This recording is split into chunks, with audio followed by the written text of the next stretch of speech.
Hi Quest families, Miss Kylie here. Hope you're all doing well. Welcome back to week 3 of Indescribable, where we're learning all about creativity, which is imagining what you could do because you're made in God's image. Now let's jump into our story for today.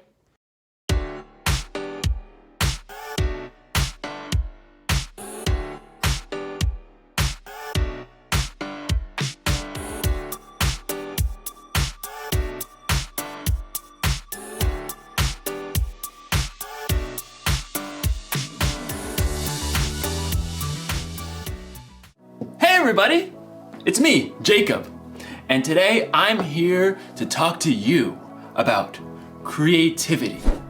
Creativity is imagining what you could do because you were made in God's image. There are so many different artistic ways to be creative, and today I hope to demonstrate just how creative I am in the culinary arts. Now you might be thinking, oh, hey Jacob, what are the culinary arts? And that's totally okay because I had to look it up too. I had no idea. So allow me to elucidate. I had to look that word up too. Okay. Basically, it's this. I'm making chocolate. Yes! Ugh. You see, I started thinking, I know I'm creative because I was created in the image of God. But what if drawing and sculpting and, art stuff isn't my thing? What if chocolate making was my thing, my purpose? And time for the last thing, the cocoa powder.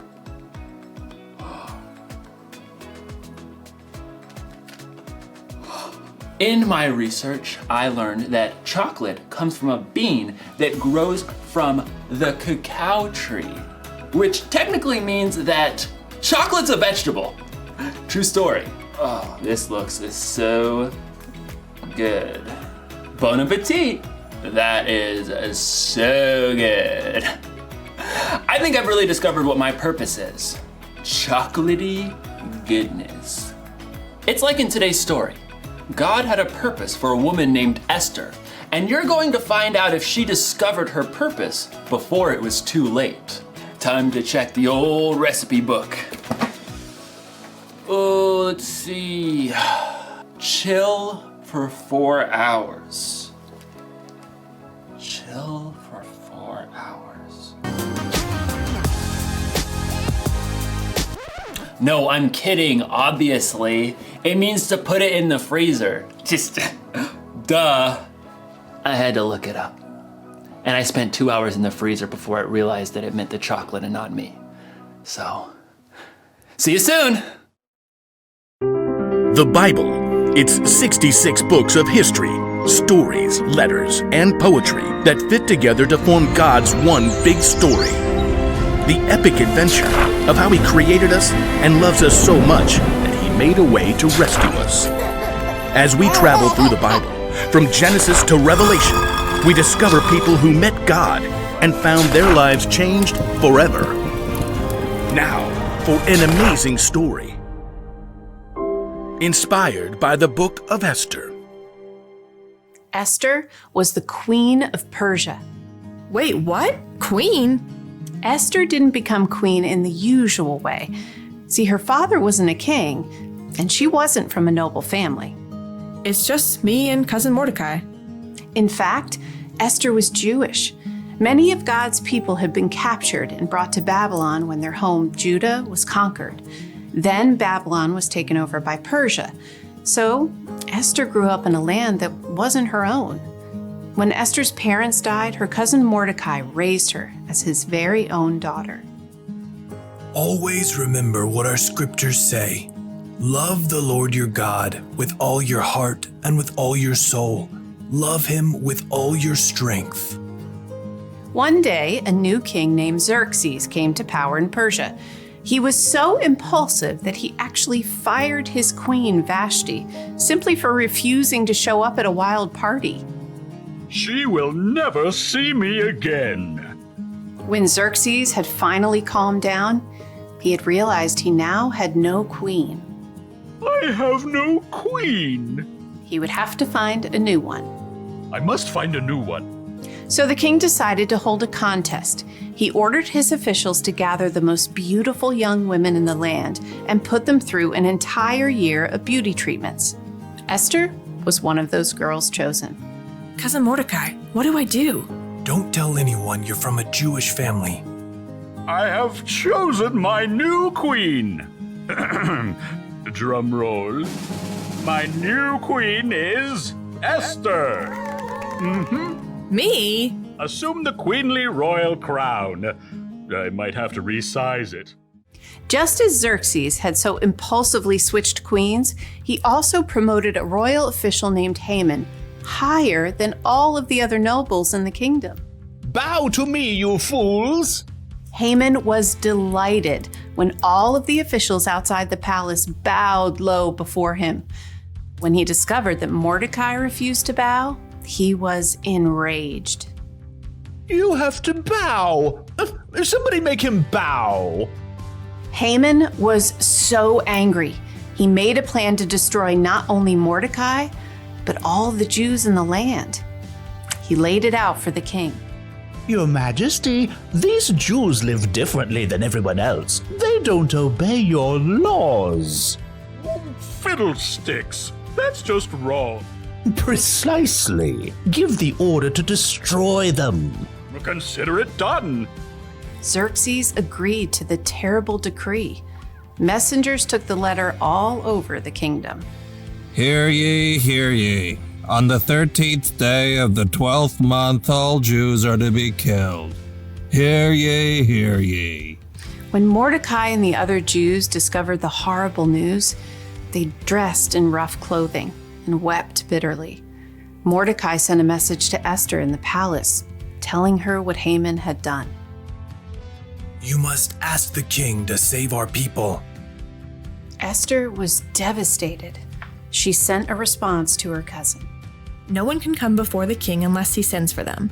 If I do it, I'll die, unless he reaches out his gold scepter to me. Mordecai sent his answer right back. You may not escape, even though you're queen. Who knows? It's possible that you became queen for just a time like this. He's right. Here, tell this to Mordecai. Gather all the Jews. Don't eat anything for 3 days. I and my servants will fast too. Then I'll go to the king. Esther faced an impossible dilemma, but she took 3 days to prepare her heart and her mind. Bring my most beautiful royal robes. Heart racing, Esther entered the throne room. Across the long hall, she saw the king seated high on the throne.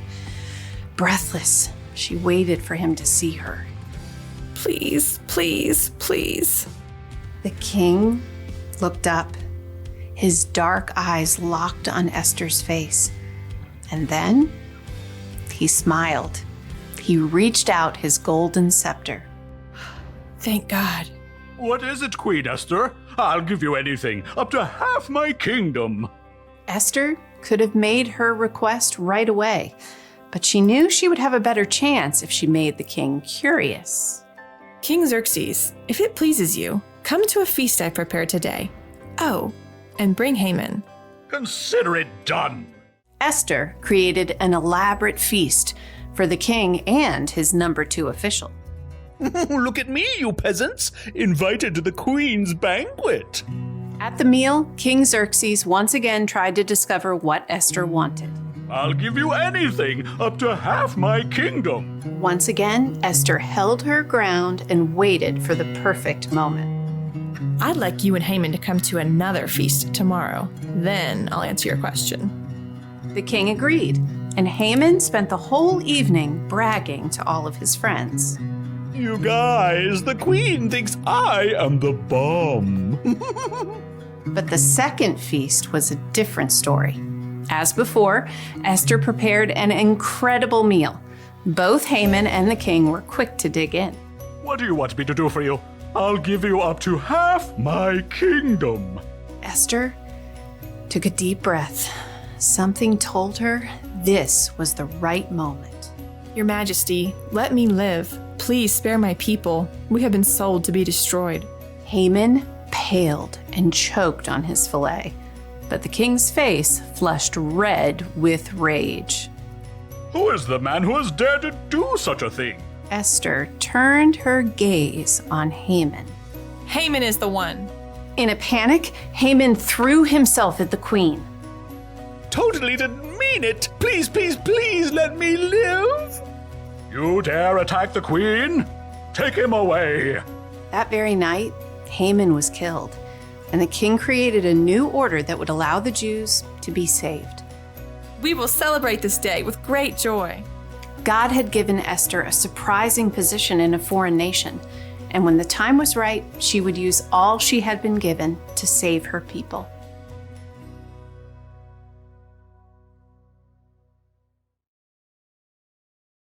God always has a purpose. He had a purpose for Queen Esther when he put her in the right place at the right time to save her people. He had a purpose when he sent Jesus to pay for the sins of the world. And here's something you may not know. God made you for a purpose. It's true. Now, you may not have to save a bunch of people from total destruction. I don't know, or maybe you will. Who knows what God has planned for you? But I do know God has a plan and a purpose for your life, whether it be big or small. So think about it. What's your purpose? Is there something you like to do more than anything else? Like baking, or organizing, or juggling. Maybe what you like to do has something to do with your purpose. Or what about this? Is there something that you care about more than anything else? Like animals, or taking care of people, or keeping the planet clean? Maybe those things have something to do with your purpose. Whatever it is, here's the one thing to remember. God created you for a purpose. Actually, I think it would be safe to say purposes. Maybe it's something giant, like Esther. Or maybe something simple, like chocolates. Didn't get it. So close, gonna keep trying. Yes! Purpose!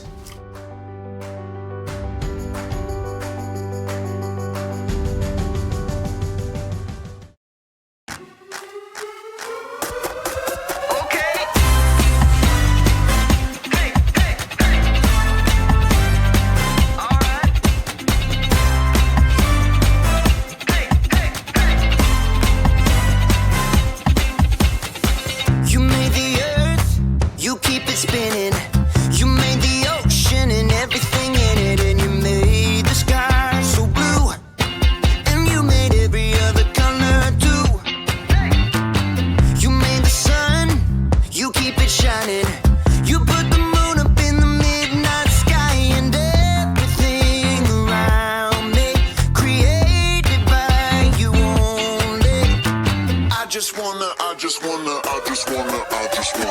just wanna thank you 'cause everything you made is so beautiful. Every single star and every beat of my heart, and it's beautiful.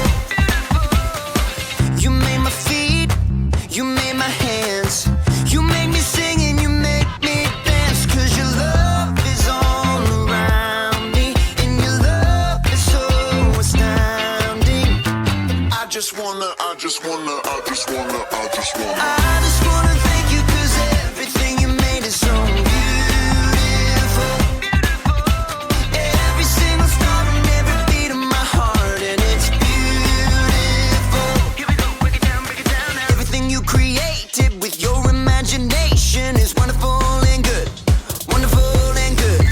You're my inspiration beyond all explanation. You're wonderful and good. You're wonderful and good. Everything you created with your imagination is wonderful and good. Wonderful and good. You're my inspiration beyond all explanation. You're wonderful and good. You're wonderful and good. I just wanna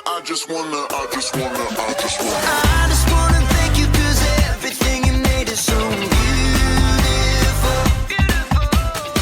Every single star and every beat of my heart, and it's beautiful.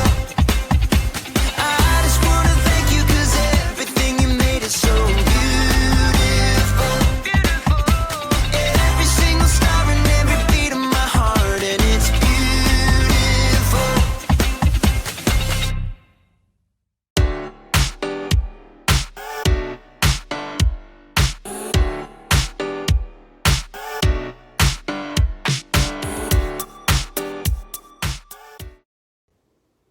Hey guys, this week let's remember that God created you for a purpose.